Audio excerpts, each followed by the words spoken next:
I'm attorney Phillip Jusino, and this is Finding Common Ground here on Altice. You can see this show every Saturday on channel 115, Altice. If you don't have Altice or you missed the show, you can see it by going to my YouTube channel, Phil Jusino. That's Phil with one L, Jusino, Jusino, and you can see it after this Saturday at 10 a.m.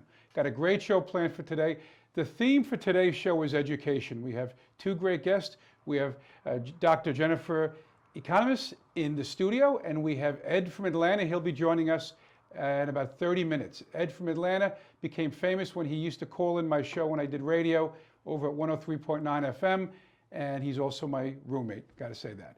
Great guy. He'll be joining us about halfway through. So we're going to start with ladies first. We have Dr. Jennifer Economos in the studio. Welcome aboard. Thank you so much for having me. You're very welcome. She is an assistant professor at St. Joseph's College and also an adjunct assistant professor at Touro College. I'm going to give you the honors. Tell us a little bit about yourself.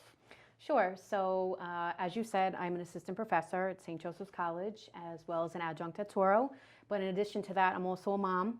I'm also a wife. I have two children, Julianne and Evan, ages 4 and 5. And much of what we're going to talk about tonight is informed by my experience as an educator since 2005, specializing in English and special education, as well as just my experiences as a mom. My son has special needs. He receives OT-PT and speech, occupational therapy, physical therapy, speech therapy. And again, all of these experiences are informed by all of the wonderful experiences I've had on the secondary level as well as the college level. So I'm happy to be here. Now, your 5-year-old, kindergarten this past year? Yes. So how was distance, I'm calling an audible, how was distance learning for a kindergartner? It was definitely interesting, you know, being that I have a secondary background, I thought that I was going to be able to utilize that, which I did to an extent, but there are certainly different concepts that you don't really, you know, remember or you're used to teaching. I think the most difficult part was trying to teach reading, particularly this was her first year to learn reading. So I think that you definitely need to have that training, that background training. Sure. But I was definitely able to see her strengths and weaknesses, and we were able to, you know, take breaks. Breaks were very important. We were able to, you know, model problems together. We were able to discuss things together. So I think it was definitely interesting. It was an experience for my husband and I because we were able to see firsthand, you know, how she's struggling. In fact, I thought she could read, but at the end of the day, she couldn't. She was actually using the pictures to identify some of the story elements, and then when we took the pictures away, we recognized that she actually couldn't read. So we wound up hiring an excellent tutor, a colleague from Above and Beyond Literacy, and she did wonderful, you know. Now, so but how does a little kid do with a computer? Like, you could teach them anything you want to teach them, but they have to log on at some point, and they deal with a teacher you know, on the computer? Yeah, I mean, so that was definitely a challenge that we had to face because she did not have live instruction. So when you don't have live instruction, really the platform is Google Classroom. So you really needed the parent there to facilitate the instruction with the student. So it was narrowed down to ELA and math instruction, but it was difficult because while she can navigate the computer to some extent, you still needed to be there. And if there were things that she didn't understand or if there are things that she didn't know how to do, you know, you really couldn't leave her to be independent about it. And I think the connection is really lost, you know, clicking from one thing to another. There's, it's not as seamless as it would be in the instructional setting. Now, for first grade, do you hope she's in school? That is definitely something we're considering. You know, obviously all educators, I think, want the children to be in there. I'm most concerned about the social emotional development of all children. A lot of people do. But I do have some concerns, not only about the medical aspect, but also, you know, about what are all the what ifs and what are the things that they've anticipated could happen, and what if we're not recognizing things that could happen, you know? So I do have a lot of questions. In particular, I think a lot of the last minute decisions that are made on a state level or on a local level, it seems like things that, you know, maybe should be passed through Congress are actually just being said and communicated, and, you know, we're going to do this or we're going to do that. So I think things are a little bit abrupt. So I think that actually makes me a bit more uncomfortable, just the unknown of how we're going to navigate these not only health issues, but legal issues associated to, you know, rights and things like that. And, you know, And you're an educator, so you can imagine, let's say, a parent that's very unfamiliar with that landscape, what they're going to have to go through and what things they're going to have to factor in. Now, let's get to the topic. Charter schools. Now, before the show started, I said to you, is school choice and charter schools one and the same? And I guess charter schools is a form of school choice. You could have a private school, like my daughter went to Portledge, played hockey there, and there's St. Anthony's, St. John the Baptist. Those are private schools where people, they have the ability to send their kid there. But charter schools, tell us a little bit about charter schools. So charter schools were never really on my radar until I became a mom and I experienced a child who had special needs. I think one of the things you learn about a child with special needs is that one size does not fit all. You know, I had a daughter who, she struggled a little bit with reading this year given the circumstances, but she was able to, you know, just pick it right back up. She had some tutoring, and with my son it's a bit different because we're still trying to figure out what are his strengths, what are his areas of improvement. And that's the 4-year-old. Yeah, he's four. So I think that charter schools became of interest to me mainly through my experiences and largely informed by the pandemic, but also being a private school graduate as well as an employee of private education, an employee of public education. So I was able to really say, I don't really know if this is going to work for him. And through school choice, which we had the ability through CPSE to decide where he was going to go. We had the ability to decide where he's going to have his services. You know, I made the decision to pull him out of this integrated program that he was in. So he'll be getting services in one area and he'll be going into an integrated classroom in another. So I think that it really opened up my eyes to the importance of school choice, and really environment is everything. So now, we understand how public schools are funded. People pay their taxes, and then there's a certain amount of monies that are allocated for a particular school. How is a charter school funded? Well, let me just start by saying this, that charter schools are public schools. They are considered public schools, except they operate with a different level of autonomy. And when you design a charter school, it could actually be designed in a custom way. So if the community has a particular need, for example, if they want smaller class size, you can build that into the program, and when you fill out your charter application, that gets approved or not. But basically the way charter schools are funded is that the per pupil funding that's allocated per student is given to the charter school, and that's probably in an average about 60%. It really varies from school to school. So money that would be allocated for a particular pupil gets diverted in some respect in a certain percentage to the charter school.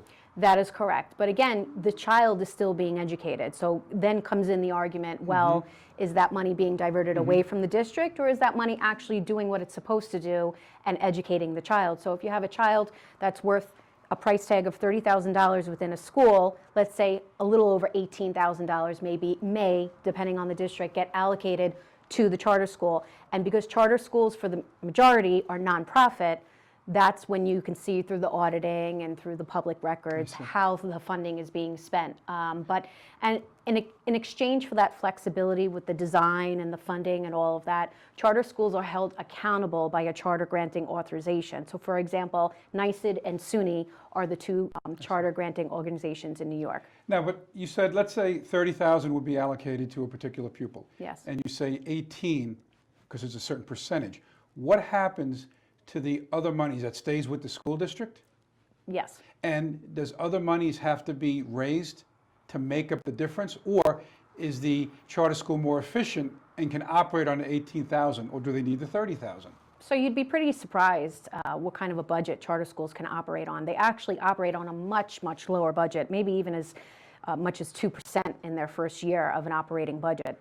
And so if you think of it in large numbers, you know, on the low end, a $70 million budget comes from the Long Island School District, where you have other districts that have $130 million. So I think it really comes in context of where you are. But you could easily run an extended day program offering multiple specials, multiple sports, but also too, charter schools rely heavily or choose to rely on grant funding. It's not required, it's not promised. But when you apply for charter school, you do get some funding to open up the school. You get the per pupil funds from the district, and then you are free to apply as you qualify for a lot of these grants. Do the students that go to the school, do their parents have to fork over any money in a charter school? Like St. Anthony's, we know there's a cost involved. Portledge, unless you get a scholarship, there's monies there. But how does that work with a charter school? They actually do not, or they're not required to hand over any money. even if the children go on a field trip, or if they participate in work-based learning, which is a component of our school, which I'll tell you about in a little bit, we have to supply the transportation for that student. So as long as any student who's eligible for the public schools can apply to the charter school, and that's where the lottery and things that come in we can talk about. But no, I mean, they're not required to have any sort of funding, and that's the beauty of it, is Especially in that, the poor communities. exactly, and a number of charter schools, the research shows, really help out those underserved communities. Who can start a charter school? In other words, if I said tomorrow, I want to start a charter school, I probably couldn't do that. Yeah. What do you have to be certified, licensed? What do you have to do to start a charter school? So basically, a community member can start a charter school if they're unsatisfied with the schooling. So I could. You could. You could. You would have to formulate a board. So we do have an operating board. And, really, you could be a certified teacher, you could be a principal, but I think the number one preference is that you come from that particular area. It would make sense. Right. But what about the teachers? They still have to be certified teachers just like in the public schools?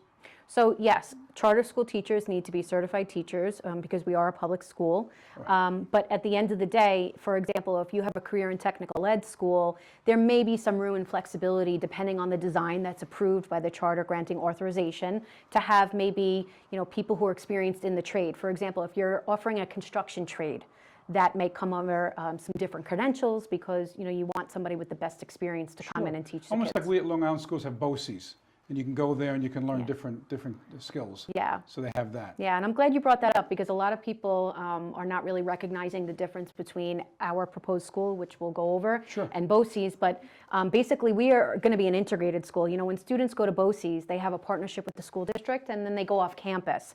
So a lot of the times, the academics don't really sync up with the program at BOCES. So there is a bit of a disconnect there. Not to say that BOCES is not doing their job. They do a wonderful job, and they provide wonderful opportunities. But having it built into the charter school at a younger age may serve students a bit differently. I see. Now, is there a radius? So let's say someone started a charter school in Lake Grove or Smithtown or something like that, and somebody from out east says, I want to go to that school. Is there a radius that they have to be within? So the thing that you need to know about charter schools is they really are designed to serve underserved communities. So the likelihood of it being built in that area is probably not that high. However, that's really up for the charter granting institution because everything is informed by data. And that said, there is, an unspoken radius of about 15 miles. But if somebody in Riverhead wanted to come to a school that was located maybe a little bit more west, they could absolutely do that. But if they didn't have the transportation through that district, then they would have to, get a ride. That's my next question. So let's say you open it up in Wyandanch, and a kid from Riverhead says, I want to go. Yeah. And let's assume his parent can't take him. The bus, I doubt, in Riverhead is going to take the kid all the way to Wyandanch. Correct. So what do they do? What happens? So in that circumstance, again, it really varies. If the school company usually provides within a 15-mile radius, that could potentially pose a problem. So that's why you said about that radius, about 15 miles. Yeah, it's usually about 15 miles. Again, a lot of these questions come up. For example, can you custom design for students in that particular area? Maybe, you can work the budget and you could say, okay, well, maybe we're going to buy our own bus. And maybe we're going to hire our own bus driver, and maybe we're going to go get those children and come back. So that's really the beauty of a charter school. You just have to have the money in your budget to do that. Correct. And the funding has to be allocated appropriately, and that's what the governing board does, is that they make sure that the funds are allocated appropriately. But again, it's all based on needs. So for example, when you're conducting outreach, which is you're just basically letting people know that this is your idea. Getting the word out. Right, and say you have 10 children from Riverhead that want to come, then that's probably something you're going to build into your custom design plan. So that's why I truly support charters, because I think that the goal is to fill a need among communities or within one community.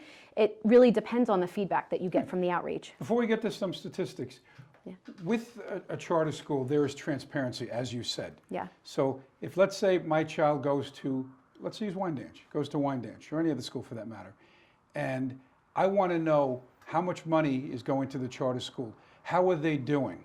I could find out as a parent in a particular school district?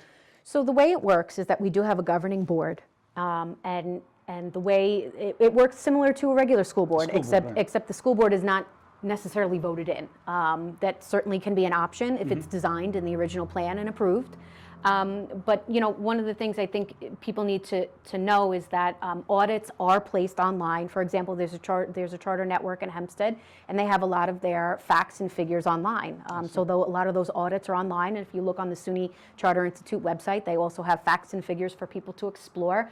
But from my understanding of it is that wherever the home district is, say in this case, Wyandanch would be the example.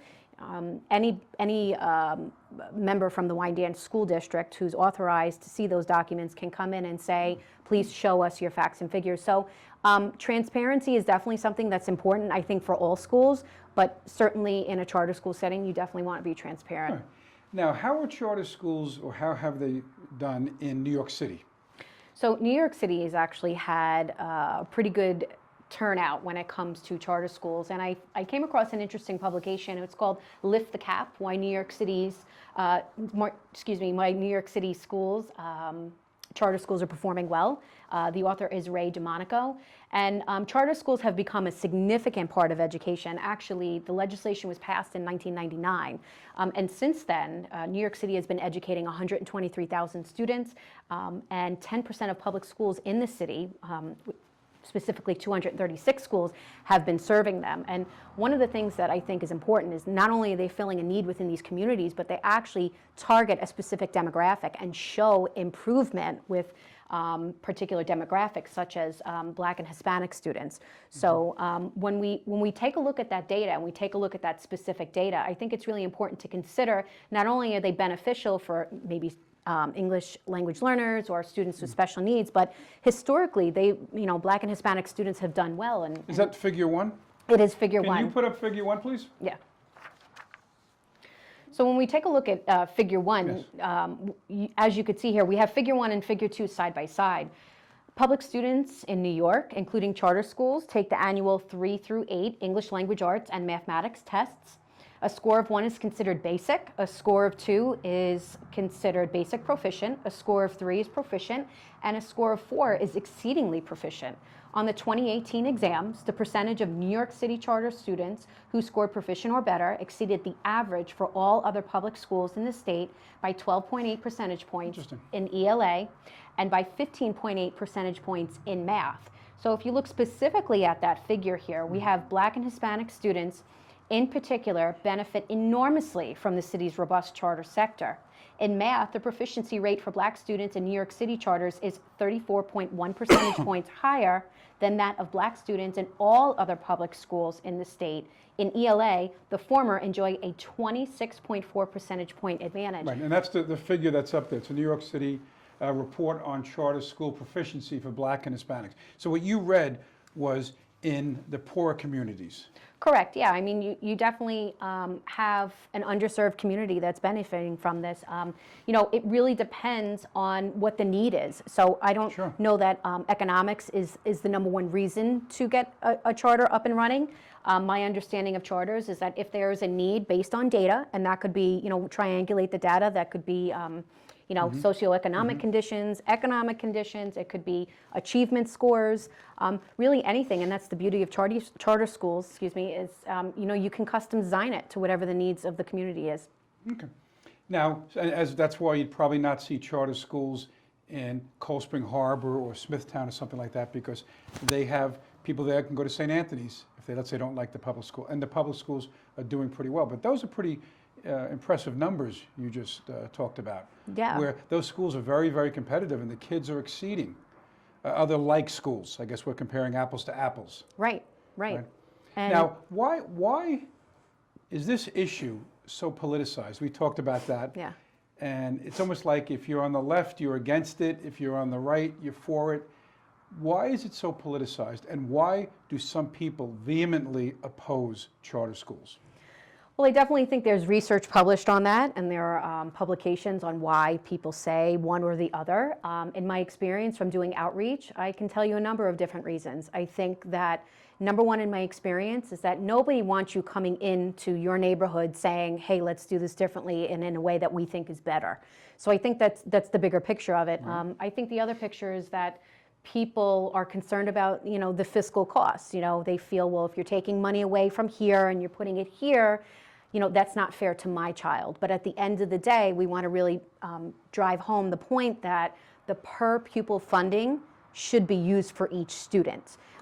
So at the end of the day, if the funding is allocated properly, then it really should take care of it. Now, it could be a little bit different in terms of salaries, right? So charter schools, you're not really going to have that enormous divide where some teachers are making $130,000 and some are making $60,000.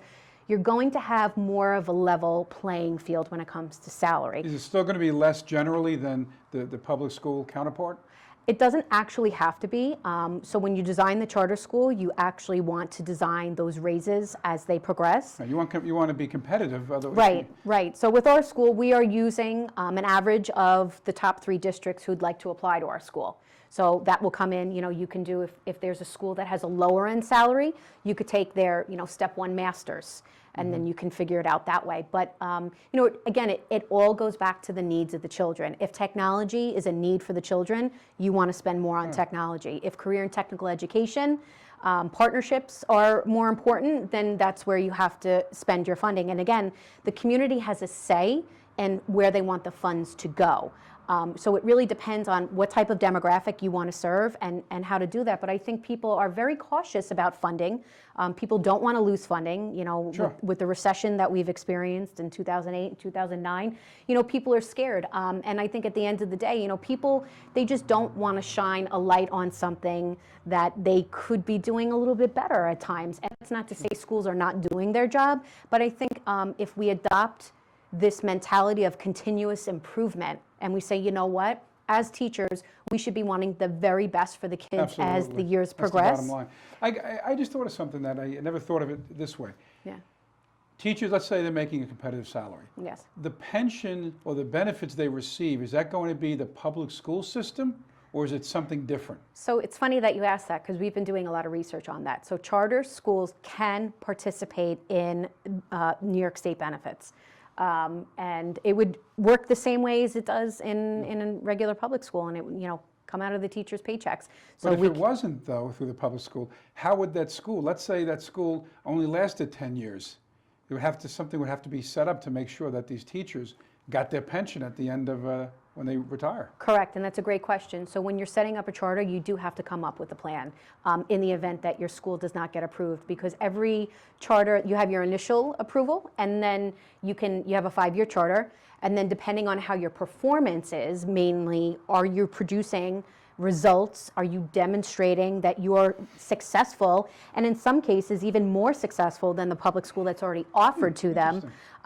You have to come up with some sort of an exit plan to dissolve the school and to transition and tie up all those matters.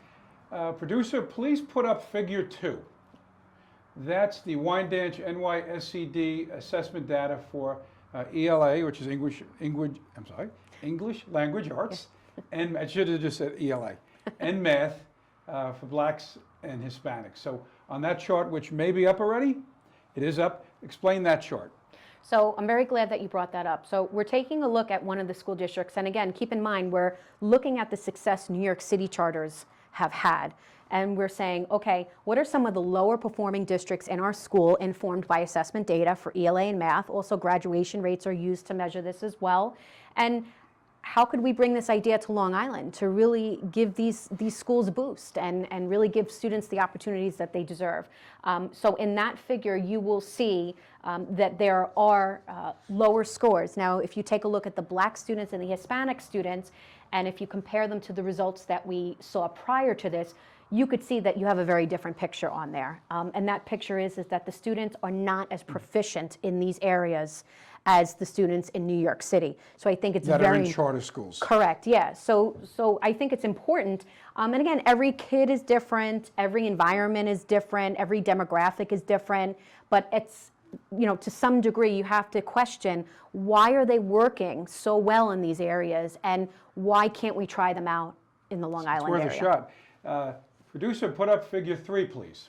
And that is the 2018 and 19 Wyandanch all students compared to the state. Yeah, so as you can see, the results are there. I mean, you have a bar graph there, and you're really showing not only how students are comparing according to demographic, but how they're compared on a state level. And I think everybody is in agreement that these are results that need intervention. These are results that can be improved.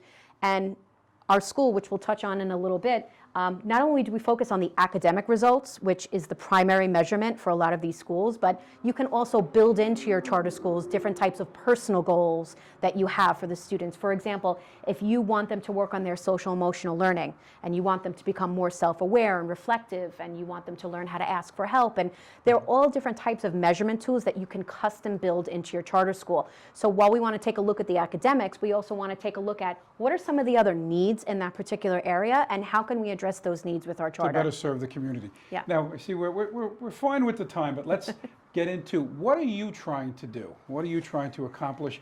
And what resistance are you facing? So, like I said, this has been a challenging yet rewarding experience because I'm trying to take in, my experience as an educator, and then I have also those mother whispers that I like to call them, things that your intuition just knows are right.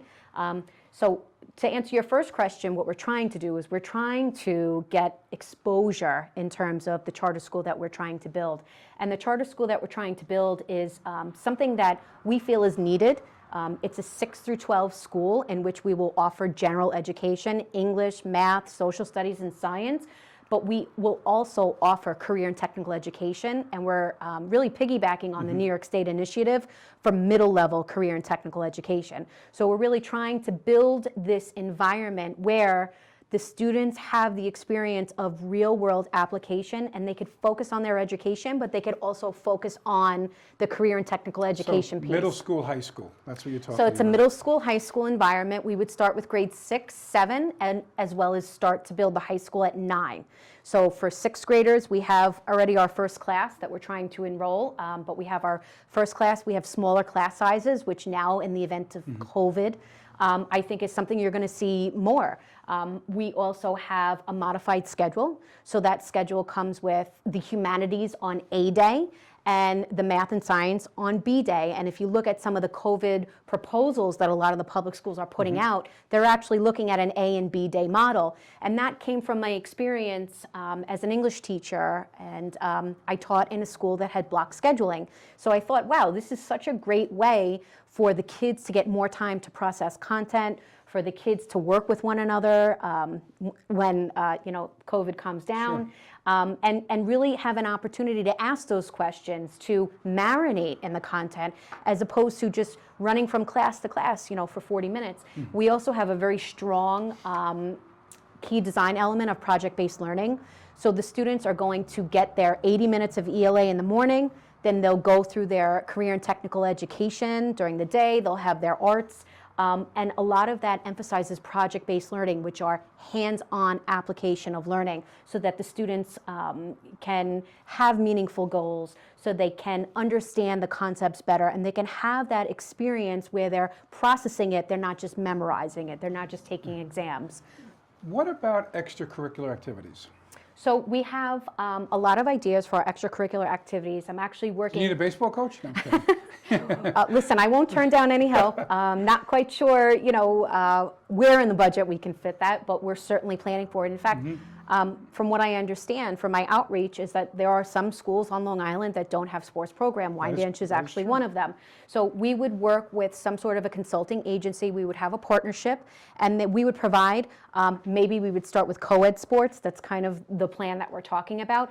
But throughout our day, we do emphasize physical, social, and emotional and academic development. So what I mean is that every day after lunch, we are partnering with a yoga studio, and we are partnering with a dance studio. So the students are going to participate in yoga, and there are research studies that show that yoga is helpful in place of school suspensions. And then they're also going to participate in dance, and then one of our partners is going to allow them to participate in a dance recital at the end of the year. So it's a nice culminating activity. Yeah, so I mean, we're definitely trying to make it a holistic experience for the kids, because we're going to have an extended day for them as well. I'm glad they didn't force dance on me when I was in high school. It's interesting, very quick aside. My daughter, when she was in 7th grade, got a hockey scholarship, believe it or not, to Portledge up in Locust Valley, because the school was so small. They had like 30 kids in each graduating class. You can't field a competitive hockey team.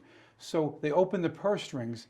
The school was about $25,000 at the time. My daughter got a $23,500 scholarship, and they were able to develop a hockey program. So they had the money to do that, and they thought outside the box. But like you said, Wyandanch doesn't have a sports program, so the kids wouldn't be losing anything.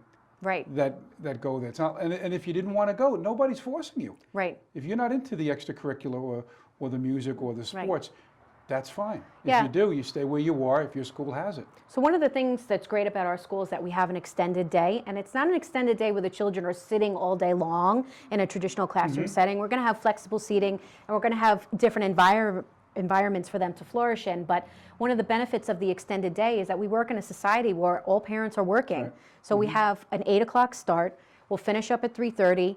After school activities will carry out through 4:45, 5 o'clock, and then we would hopefully set up late buses for the children. So it really could fill a void for parents that are trying to, run home to and from aftercare, before care, things like that. But even if children don't want to play sports, there are other career-related clubs that we can have. For example, we could have furniture making, and students could learn, and that's a craft and that's a trade, and it ties into our mission statement as well. Right. Now, what about a situation where you have students that, let's say, go to a minority school or a school that's, let's say, struggling? There's a fear, and I always thought about this, maybe there's a fear on the part of the school that you're going to go in and take the best and the brightest that school has to offer. Brain drain. Yeah. Is that a concern? Is that something that can happen? It definitely won't happen with our school. I can't speak for other schools and what they're, but the law of New York State requires you to have a lottery if you have more applicants than seats. So for example, there are opportunities to give priorities. For example, if a school were to be opened up in Wyandanch, we could specify that Wyandanch students get priority first because they are the residents of that community. But like you said, somebody in Riverhead can come in, and a lottery really should be public, and it really should be a public event so that anybody who applies to the school can see that it's been done fairly. But keep in mind, there's really no way, if somebody fills out an application, and we do have an application process on our website, if people are interested, they can fill out a pre-enrollment form, we call it, because we're not yet established. But they can come in and they can fill that out. We don't have any assessment data on these students, so we don't really know what their progress is. See, I didn't realize that until I started doing after I spoke to you, I started doing some research. Yeah. I thought it was, you have a test, and let's say you have a couple of kids that are overachievers, let's say at a poorer school, and they want to get out of there. Right. But this is a lottery, so it's the luck of the draw. Yeah, I mean, the hope is that you do have more applicants than seats because that's a healthy enrollment. Sure. But at the end of the day, when you're starting out, it could very well be that you have just enough kids just to fill the seats. You can open a school with as little as 50 seats. Our goal probably is going to be at about 100 students per grade, only because we've gotten feedback from different towns like Lindenhurst, like West Babylon, like North Babylon, Wyandanch. So, I think it really comes down to, who are going to be the right students that need the environment? For example, special education classes. But if it's a lottery, you can't really pick that. Well, you would have to go by, for example, special education students. That would be a separate lottery because you can only have, I think it's about 40% of a class to have students with IEPs, right? So you would have to know that, and then there is a sibling preference as well. So I think all of those parameters need to be predetermined, communicated with the communities that are interested. But that's where the growth plan comes in, and that's where that 5-year plan comes in. I mean, we're going to be a 6 through 12 school, so I don't really see any shortage of opportunity. We're going to have an opportunity for trade and technical. We're going to have an opportunity for business and marketing. We're going to have an opportunity for human services, and then students can pursue electives like. Very ambitious. In the last minute or two, because you're going to stay with us, but Yeah. before we bring on my next guest, what is some of the resistance within the community, either Yes. politically or from parents, that you're facing? I thought I was going to get away with not having to answer that. I had but to ask. I think some of the resistance is, very similar to the concerns that we talked about before, is that fiscal, taking away money to pay for something else. But if you have a child that needs to flourish in an environment and the school system is not working for that particular child, that's really the point that we drive home to parents, is that your child may not need it, But if you have a child who's very ambitious and wants to determine, maybe they really want to be able to graduate high school with a medical billing and coding certificate, or maybe they want to graduate our school with a real estate certificate because they have to help pay for college. I think that everybody's needs are different, and that's why charter schools really should be looked at as an opportunity and not as something that's taking away, but it's adding to it. And you know, we could also partner with a lot of the public schools too. And that could be, again, all part of the If they're design. willing to partner with you. Right, so for It's got to be sports, teamwork. so, you know, for sports, they want to come in and they want to get a partnership going and they want to allocate the funds so that any child, you know, we can do that and we're willing to do that for sure. Okay, good. Yeah. Now we have Ed Velbig. Ed, are you on the line? Yes, I am. Hello from Atlanta, Georgia. Hello. And you happen to know the good doctor sitting to my left, correct? She is a great person. My mom loves her to death, and so do I. Charter schools are great. Unfortunately, I work in the public schools for 25 years, going on 26. So what I'm going to say is not popular, but if we're really concerned about educating our youth and doing the best thing for them and helping them out, every kid should have a choice. And we also should have vouchers where a kid, especially here in Atlanta, where some of these schools are so bad, that a black kid should be able to go to a white school that is better, or a black school that he wants to go to. But here, a lot of times kids are zoned for a school, and that's where they have to go. So I'm all for charter schools. I'm all for vouchers, but being in education in public schools, I'm probably putting myself out of work, but I'm more concerned about You're near kids retirement anyway. Ed, so- doing the right. I'm concerned about kids getting the opportunities they need, especially in these failing schools in Georgia. There's so many failing schools, not just in Georgia, around the country, where you have incompetent teachers, incompetent administrators, teachers unions protecting, crazy things that go on. And it's time to give people a choice. But Ed, I know that's let me ask you this, Ed. politically unpopular. I got to jump in. Let me ask you this. Why do you think teachers unions, many teachers unions, and let's say Joe Biden, why are they against charter schools? Why do they look at it differently, let's say, than President Trump or myself or the doctor here? Why do they look at it differently? What do they see that we don't see? We all know the answer to that is the teachers are a major contributor to the Democrats in their campaign. Well, now you're talking It politics shouldn't now. be that way. Yeah, now we have to throw in politics, even education. I've been an assistant principal in 3 schools, and most of my job was dealing with the politics of the position. And I always tried to stay focused on doing what was good for the teachers and for the kids, but I was thrown into politics many times. You have 2 kids get in a fight, and their parents are connected to the school board or affluent. Those kids get sent back to class. Then you have 2 kids that are minorities and their parents are not very vocal, and they do something minor, and I get a call from the assistant superintendent. He wants those 2 kids arrested to set an example in my school, and I'm on the phone, and I didn't know what to say. It just makes no sense. But this is what goes on in public schools. It's very political, and that's why back to the teachers union. What your point is, the teacher unions are basically endorsed Democratic candidates, and Democrats need those votes. So that's a lot of votes that are going to go to Joe Biden with the teachers unions, unfortunately. Ed, do you have any charter schools in your neck of the woods there in Atlanta, or just in the outskirts of Atlanta? Yes. Actually, as we're talking about this, one of my friends who was who actually was a superintendent and was a principal here in Atlanta, he's working on opening up a charter school in Louisiana, but it's the bureaucratic paperwork you have to go through. It's going to take him 2 years to get that school off the ground. He started the project last year, and he's got to get all this paperwork done, and hopefully he'll have the school up and running next year. Right. Now, I have a question for Dr. Economos. One of the cons on the list that I was looking at in my research says that charter schools might be less diverse. But if it's coming from a particular community, wouldn't it mirror that particular public school? Let's say Wyandanch. Wouldn't the students be very reflective of what students are in the public schools? Yeah, and that's very true. And I think the diversity can come in all forms. It can come in forms of students and teachers. But I think a lot of the feedback that I've received has been, well, your staff needs to be more diverse. And what are you going to do to make sure the staff is diverse? And there are a number of things that could be done. But ultimately, you want the best candidate for the job. Right, because you don't want to get stuck in that, going down the rabbit hole of quotas. Right. Like you have to have 50% black or 50% Hispanic teachers.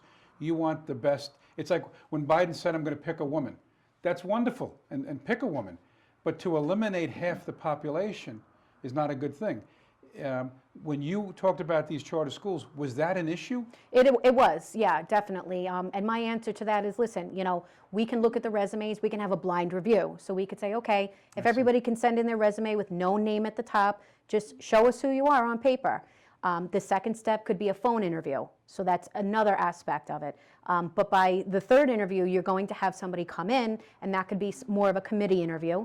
And then the most important part to me is actually the demo lesson. So to me, it doesn't really matter what somebody is like, as long as they're professional, but you really have to be able to reach the kids. And I sympathize and I understand with people who need to have role models and idols to connect with. But our mission statement really focuses on teaching students to become empathetic, productive citizens in society, and to be judging people for their character more so than their color or anything else.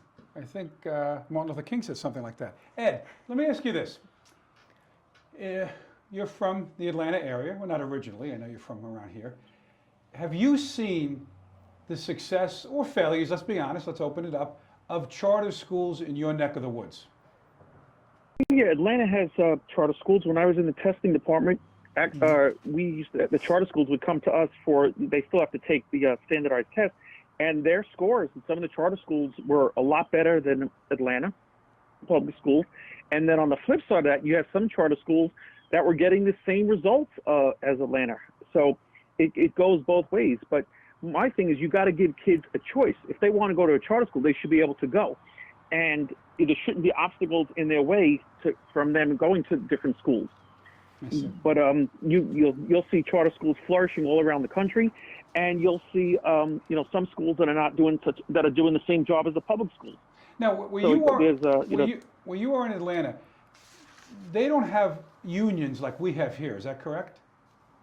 No, It's a right to work state? there are teacher unions, but there's no collective bargaining. So the teachers unions don't bargain for salaries. But there is a union. If you get in trouble, they will support you.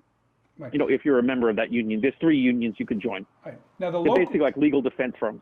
Now, the local politicians, let's say in your area, how do they feel about charter schools? Are they open about that? Do they discuss it? It's really, in Atlanta public schools, when I work there is really not a debate about it. Basically the superintendent gave away a lot of the schools that were failing to charter schools. And that's one of the reasons we have a new superintendent now. A lot of people didn't agree with that because she gave away the schools that were failing because of academics and safety. She let let people come in and make those charter schools, and she took a lot of criticism for that. And she's no longer the superintendent here; she's moved on. But superintendents have to work with even the charter school still has to be accountable for testing, and they have to show results. They don't. Right. But what I want to see is everybody being able to take advantage of those schools, giving parents a choice of maybe 4 or 5 schools where their kids can go to. But that's not the case a lot of times. Okay, Dr. Economos. A lot of times. Yeah. Do you see? I'm looking at Ed. Do you see this as maybe the wave of the future, where it could take off and it be more prevalent rather than here or there? It could be something that is on the same footing. I know you said it's public school, but I'm saying on the same footing as a traditional public school. Yeah, I mean, I definitely see the modalities of teaching changing 100%. And what I think you'll see is experimentation is going to happen this year in light of COVID, but then I think systems are going to be developed. Now, whether those are going to be statewide systems, national systems, I'm not quite sure, but you could see remote learning works for some, not for other. Therapy works for some online, not for other. So I think, as educators, we're told to differentiate instruction and meet the needs of all students and use the data to inform, but are we actually doing that? So I think it's really poignant in this point in time as we see, things are shifting, and probably not everybody's going to agree on how they're shifting, but I think it's up to the communities to talk, to survey, to hold focus groups and really figure out what are the individual needs of the communities. This actually could turn out to be a very good thing, and people could be served in a more appropriate way. Sure. Yeah. Ed, in one of the cons that I was reading about, it said for-profit charters are controversial. Now, the charters that you see in your area, are they not-for-profit or are they for-profit? The ones that I know of were not for profit. Okay. Do you know any for-profit? No, I don't. Do you know, Dr. Economos? I do not know of any for-profit. In fact, it's highly discouraged because the funding should technically go to the schools, and where is that profit going? We don't really know. So that really comes in with the transparency, and I personally believe that if you do come across a charter school that's for-profit, you should figure out why. Yeah. Now, for instance, Ed, you went to St. Anthony's, and that's considered a not-for-profit, correct? Yes. Okay, I went there too. right. Now, you would have gone Great to, school. But Ed, you would have gone to what public school, Comac or Kings Park? Kings Park. Okay, so the fact that you went to St. Anthony's, I know your parents, well, your dad taught there, so you probably didn't have to pay for it, but let's say kids who go to that school have to pay unless they're on a lacrosse scholarship or something like that. What happens to the money that was earmarked for them at, let's say, Kings Park, in your case? Where does that money go? It doesn't go to St. Anthony's like in a charter school or some percentage. Where does that money go, if you know? Okay, well, there's a difference. St. Anthony's is a private school. A charter school gets the funding from the state and the federal government. So that's where there's a difference between a private and a charter school. Mm-hmm. But St. Anthony's is private, so they don't give the same tests that you have to give in a charter or a public school. They don't have to. Basically, you don't have the regulations that are put in place on a charter school and a public school. So a private school is totally different. And a private school is funded by their own resources. There's no money coming in from the state or the federal government. Now, a lot of times I know St. Anthony's, like, we would get our textbooks from Kings Park and Huntington, and from different school districts. They do have agreements with certain things, but for the most part, a private school is totally independent from a public school. Not as a charter, still has to follow some regulations. I see. So earlier, Dr. Economos, we were talking about some of the resistance that you're facing. Do you see that as being maintained against the opening of a charter school in that community? Do you think it'll subside? What do you think, what hurdles are you going to have to overcome to be successful? Well, that's something I think about every night. It keeps me up at night, of course. To be quite honest with you, I think when you're going into a community where you don't live, we do have a community member on our board, and we're welcoming other community members on our board. We are trying to establish a school to serve Wyandanch students as well as other areas. I think that the ultimate resistance you have is you're not from here, or you're not like us. I think in the context of today's society, in all honesty, we are experiencing some, I guess you would call it profiling, because we are not Black or African American. And I think that people question your intent given the context of our society today. We are experiencing something that I've certainly never experienced in this lifetime. But again, I just try and take people back to our mission statement and say, we are about producing successful, career and college-ready students, because part of our program, students can take, for example, a college-level English class in their senior year and get transferable university credits over to some of our partners. So we're trying to produce citizens, and I think that it's an opportunity for us to come back when we are having these discussions that demonstrate some resistance. I think we need to come back to, in what ways can we actually be unified? What ways can we be Suffolk County residents? What ways can we be Long Islanders? What ways can we be New Yorkers? So I think through that resistance, yeah, of course you're going to experience a lot of those physical differences, a lot of those ethnicities that are different, but I think people need to feel like you understand them and where they are coming from. Fair. And that's what we're trying to do. And we're speaking in context. What is the racial makeup in Wyandanch? So as per the New York State Education Department data, where we extracted those scores from, it shows that there's a very, very small percentage of white population in there.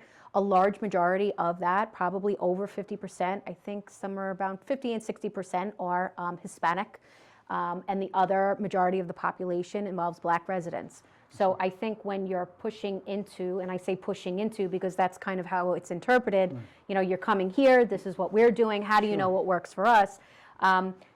but at the end of the day, we need to find common ground, and that's why we're here on this show, is to find that common ground. But I have a question though. So let's say I'm a student, I'm sorry, I'm a parent of a student in Wyandanch, and I'm not happy about maybe this school coming in. What is the downside? If they don't want their kid to be associated with that charter school, they stay where they are. What is the downside? What is the harm for a parent? Why do they feel the need to shut you out? I think and people remove choice. Yeah, I mean, I think it's multidimensional. I think people are afraid of change, and they're afraid of a culture change, and they don't want people coming in and changing things up, whether that might be good or bad. The Wyandanch Village is beautiful. I don't know if you've ever driven down there, but the Wyandanch Rising project is gorgeous. I mean, the lottery-based housing that they have over there. I mean, I would love to live in those apartments. But I think people are resistant to change no matter what ethnicity you are. I've seen it in my experience. They're resistant to change. They don't know what the outcome of that change is going to be. And they don't really know what their role is going to be. And to answer your question, from my perspective, as long as their district is doing right by their students, then nothing will change. There's really nothing, a lot of people feel that they're going to lose the funds that go to that child. But if those funds are being spent appropriately on that particular child, and all $30,000 is being used from their child, it really, so it's, again, it really depends. Okay. What I'd like to do, because I'd be remiss if I didn't introduce a little politics into this, because then Ed would probably drive up to my house and chastise me. But Ed, you saw the video. Producer, let's put up that video where it was a black woman who was pro-police. And Ed, I'm speaking to you now, Ed. You can hear me, correct? Yes. Okay, I didn't lose you. Where it was a pro-police woman who happened to be black, and she was pouring paint on a BLM mural in Manhattan. And it got can't do that. I saw that. A little dicey. You can't do that. Yeah. What did you think when you saw that video? When I first saw the video, let's watch the video first.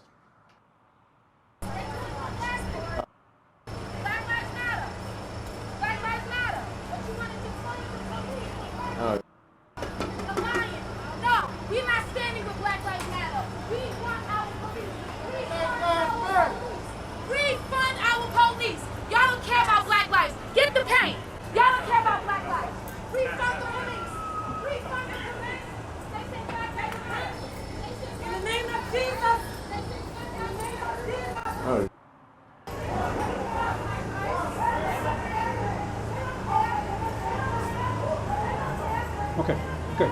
Now, when I first, Ed, you can hear me. Here they have someone supporting their position. She's doing something that could be deemed vandalism, and they have to deal with it. So one of the officers put his hand on his shoulder and probably saying, look, enough. Let's, we don't want to have to arrest you. When you saw that video, what did you think, Ed? Well, to me, first of all, I'm all for police reform, and we discussed this on the show last few weeks. We need police reform, but I think it's inappropriate to just deface Fifth Avenue and put that mural up like that in the middle of the street. And if somebody damages that mural, then that's considered a hate crime. I think that's ridiculous. But when I saw that video, it just shows that not every not every black person is a Democrat, and not every black person is going to go along with Black Lives Matter. I mean, everyone's allowed to have an opinion. But I think de Blasio sitting there, standing, with the, rolling out the paint when they put the mural up. Meanwhile, you have, over that weekend, 10 people were killed, multiple shootings, and you're there painting a mural. So it just shows me, what New York is coming to. And New York every week is becoming another Chicago, another Portland, Seattle. These Democrat mayors are not doing what they need to do. Right. And back to charter schools, which we're focusing on tonight. A charter school doesn't have to put up with teachers basically spending 50 to 75% of their time in the classroom disciplining kids. A charter school will have discipline. Their board of directors at the charter school will come up with a discipline plan. They don't have to worry about a student, running around the room disrespecting the teacher, and then that parent then calling the school board, and the school board member calls the principal and says, "You better not do anything to that child." They don't have to deal with that. Ed, public school, public schools, the discipline is so bad. Ed, we only have about a minute, literally. Is the discipline process different where you might have to deal with a discipline problem more in a public school than maybe a charter school? Is it easier to get rid No of doubt. it? Okay, very quickly. No just doubt. You got about 35 seconds. Most people, okay, 35 seconds. Here we go. Most people, the reason they'll send their kids to charter schools and private schools is for the discipline, which you don't get in the public school. Most public schools have a problem even telling parents they want their kids to wear uniforms. A charter school can mandate a uniform. A private school can mandate it. Where a public school, you can't do that. So that's why a lot of parents are sending their kids to charter schools, because they want the discipline. They want their kids to come home at night safe. Now, is there any truth to the rumor that Kings Park didn't want you, and that's why your parents had to send you to St. Anthony's? Or is that just a, Okay, rumor? I will see you tonight. Actually, I'm in New York. His I will mother's see watching, you, so she'll. after I'm only the show. kidding. I'm only I kidding. have your address. Okay. Listen, we got to wrap things up very quickly. I don't know if my producer has the time to put up on the board the book that I wrote, Divorce: A Practical Guide. It's a great read. If you're going through a divorce, know somebody that is. It's chock full of information.